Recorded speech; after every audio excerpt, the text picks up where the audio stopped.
जटाओं से है जिनके जल प्रवाह मात्र गंग का, गले में जिनके सज रहा है हार विश्व जंग का। डमट डमट डमन डमरु कह रहा शिवा शिवम, धरा अनल गगन पवन धरा धरा शिवा शिवम। विनंदनी के वंदनीय नंदनी स्वरूप है, वे तीन लोक के पिता स्वरूप एक रूप हैं। कृपालु ऐसे हैं कि चित्त जप रहा शिवा शिवम, धरल अनल गगन पवन धरा धरा शिवा शिवम। है नीलकंठ सौम्य नील पंख जा सामान्य है मनुष्य क्या वे देवता के दंड का विधान है।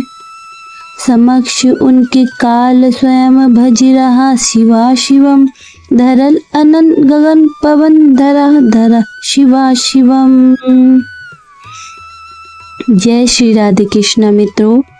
मित्रों, श्रावण मास भोलेनाथ का सबसे प्रिय महीना है। सनातन धर्म में भगवान शिव को मानने और उनकी आराधना करने वाले अनेक भक्त हैं। मान्यताओं के अनुसार भगवान शिव की श्रद्धा भाव के साथ पूजा करने से सभी पापों से मुक्ति मिलती है और व्यक्ति को मोक्ष प्राप्त होता है। भारतवर्ष में भगवान आशुतोष के मुख्य रूप से 12 ज्योतिर्लिंग हैं, जो देश के कोने कोने में भव्य मंदिरों के रूप में स्थापित हैं। भगवान शिव के इन 12 ज्योतिर्लिंगों का अपना एक अलग महत्व है। वे सभी अपने आप में अत्यंत विशेष और कृपा सिंधु हैं। कहते हैं अगर आप भोले बाबा के 12 ज्योतिर्लिंगों के दर्शन करते हैं तो आपको शुभ फल की प्राप्ति होती है। तो चलिए आज आप सभी का हमारे इस पवित्र श्रावण मास में भगवान शिव के 12 दिव्य ज्योतिर्लिंग की कथा श्रृंखला में हार्दिक अभिनंदन है। कल के अध्याय में हमने गुजरात के प्रवाह क्षेत्र में स्थित श्री सोमनाथ महादेव ज्योतिर्लिंग की कथा सुनी। तो चलिए आज हम श्रवण करते हैं अगले ज्योतिर्लिंग की कथा। यह एक ऐसी ज्योतिर्लिंग है जो अपने आप में आदित्य है। इसकी ज्योतिर्लिंग की अनेक विशेषताएं हैं और सबसे बड़ी विशेषता यह है कि इस ज्योतिर्लिंग के साथ एक शक्ति पीठ भी विराजमान है और यह ज्योतिर्लिंग मल्लिकार्जुन ज्योतिर्लिंग है, जो कि आंध्र प्रदेश के श्री सैलम पर्वत के कृष्णा नदी के तट पर स्थित है। यह मंदिर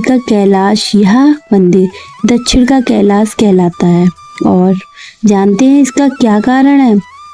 इसका कारण यह है कि यहाँ पर पूरा शिव परिवार विराजमान है, अर्थात गणेश जी, कार्तिकेय जी, भोले बाबा और पार्वती माता।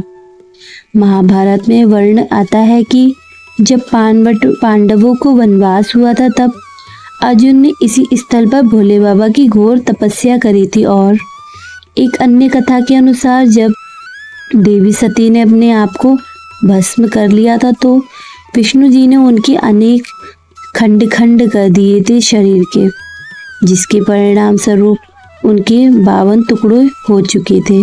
और यह भारत में विभिन्न स्थानों पर गिरे और जहाँ भी सती माता के टुकड़े गिरे वहाँ पर शक्तिपीठ बन गई।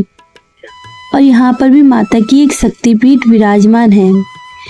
हिंदू धर्म में मल्लिकार्जुन ज्योतिर्लिंग को बहुत ही पवित्र माना गया है।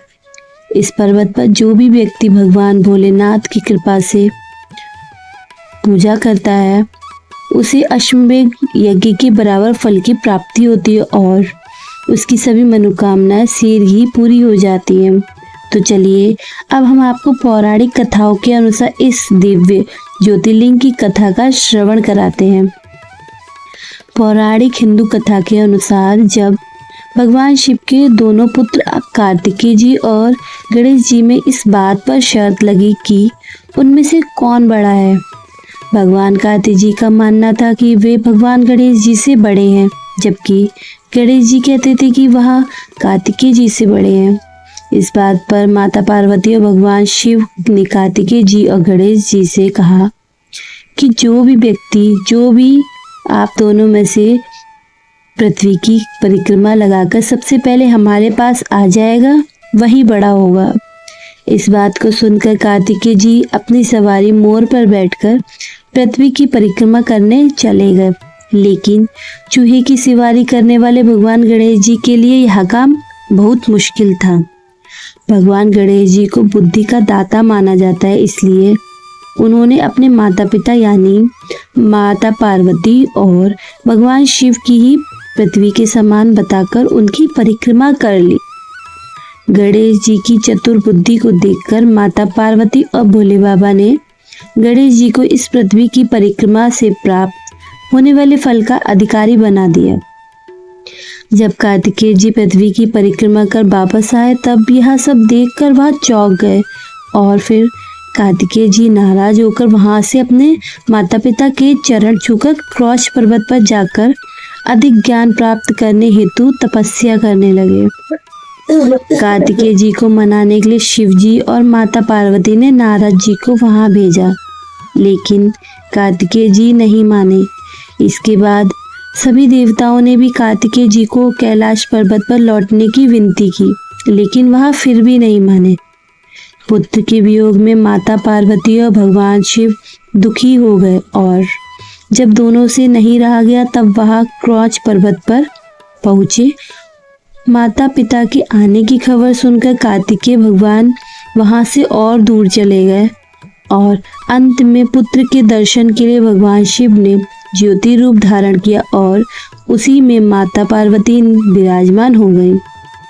उसी दिन से इन्हें मल्लिकार्जुन ज्योतिर्लिंग के नाम से जाना जाता है। इसमें मल्लिका माता पार्वती का नाम है, जबकि अर्जुन भगवान शंकर को कहा जाता है। इस प्रकार सम्मिलित रूप से मल्लिकार्जुन ज्योतिर्लिंग पूरे जगत में प्रसिद्ध हुई। एक अन्य कथानक के अनुसार क्रौच पर्वत के समीप में एक चंद्रगुप्त नामक किसी राजा की राजधानी थी। उनकी राजकन्या किसी संकट में उलझ गई थी। उस विपत्ति से बचने के लिए वह अपने माता पिता के महल से भागकर पर्वतराज की शरण में पहुंच गई।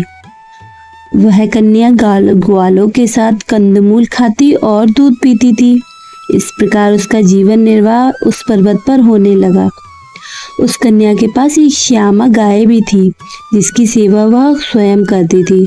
उस गाय के साथ कुछ विचित्र घटना होने लगी। कोई व्यक्ति छिपकर प्रतिदिन उस श्यामा का दूध निकाल लेता था। एक दिन उस कन्या ने किसी चोर को श्यामा का दूध धोते हुए देख लिया। तब वह क्रोध में आग बबूला होकर उसे मारने के लिए दौड़ पड़ी। जब वह गाय के समीप पहुंची तो उसको आश्चर्य का ठिकाना न रहा, क्योंकि वहां उसे एक शिवलिंग के अतिरिक्त कुछ और नहीं दिखाई दिया। कुछ समय बाद उस राजकुमारी ने उस शिवलिंग के ऊपर एक सुंदर सा मंदिर बनवा दिया। वही प्राचीन शिवलिंग आज मल्लिकार्जुन ज्योतिर्लिंग के नाम से प्रसिद्ध है। तो मित्रों, यहाँ थी कुछ पौराणिक कथाएं मल्लिकार्जुन की। अगर इस पौराणिक कथाओं में कुछ मुझसे त्रुटि हुई हो तो हमें माफ़ कीजिएगा और उस त्रुटि को कमेंट बॉक्स में ज़रूर बताइएगा, ताकि हम आने वाली वीडियोस में वो त्रुटि ना दोहराएं। आपका दिन शुभ हो, आपकी रात्रि मंगलमय हो। हर हर महादेव, शिव शंभू। जय श्री राधे कृष्णा। भक्तों, आप सभी की मनोकामनाएं महादेव राधे कृष्णा जी पूरी करें। प्रेम से बोलो जय माता दी।